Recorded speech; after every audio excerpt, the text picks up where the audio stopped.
നൂറ്റാണ്ടുകൾ നീണ്ടു നിൽക്കുന്ന അതിജീവനത്തിന്റെയും പോരാട്ടത്തിന്റെയും പ്രതികാരത്തിന്റെയും കഥ പറയാനുണ്ട് മുഹമ്മദൻ സ്പോർട്ടിംഗ് ക്ലബിന്. അവർ ഏറ്റുമുട്ടുന്നത് ഇന്ത്യൻ സൂപ്പർ ലീഗിന്റെ ഭൂമിയിലേക്ക് പുതുതായി നാന്ദി കുറിക്കുന്ന കേരള സൂപ്പർ ലീഗിലെ 11 പോരാളികളുടെ സംയുക്ത സേനയുമായിട്ടാണ്. കേരള സൂപ്പർ ലീഗിലെ ടീമുകളുടെ സംയുക്ത സേനയും മുഹമ്മദൻസിന്റെ പോരാളികളും തമ്മിൽ ഇന്ന് മലബാറിൽ ഏറ്റുമുട്ടുമ്പോൾ അവസാന വിസിൽ മുഴങ്ങുമ്പോൾ യഥാർത്ഥ വിജയം മുഹമ്മദൻസിനോ സൂപ്പർ ലീഗ് കേരളയുടെ സംയുക്ത സേനയ്ക്കോ ആയിരിക്കില്ല.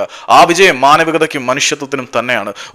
ഒരു പ്രളയത്തിൽ തകർന്നടിഞ്ഞു പോയ വയനാടിനെ കൈപിടിച്ചുയർത്താൻ വേണ്ടിയുള്ള ഒരു പോരാട്ടത്തിന്റെ ഭാഗമാണ്, അതിജീവനത്തിന്റെ പോരാട്ടത്തിന്റെ ഭാഗമാണ് മുഹമ്മദൻസും കേരള സൂപ്പർ ലീഗിന്റെ സംയുക്ത 11 തമ്മിലുള്ള പോരാട്ടത്തിൽ നടക്കുന്നത്. അപ്പം ഇന്ന് വൈകുന്നേരം നടക്കുന്ന മത്സരത്തിന് വേണ്ടിയിട്ടുള്ള ടിക്കറ്റുകളെല്ലാം പേടിഎം ഇൻസൈഡർ വഴി വിറ്റ് പൊയ്ക്കൊണ്ടിരിക്കുകയാണ്. നിങ്ങൾക്ക് വേണമെങ്കിൽ ടിക്കറ്റ് എടുക്കാം. പിന്നെ ബേസ് ഗാലറി ടിക്കറ്റുകൾ വേണമെങ്കിൽ അത് ഫ്രീ ആയിട്ട് പോയി കാണാൻ പറ്റും. അപ്പം എല്ലാവരും പോകാൻ പറ്റുന്ന എല്ലാവരും പോയി നേരിട്ട് കളി കാണുക.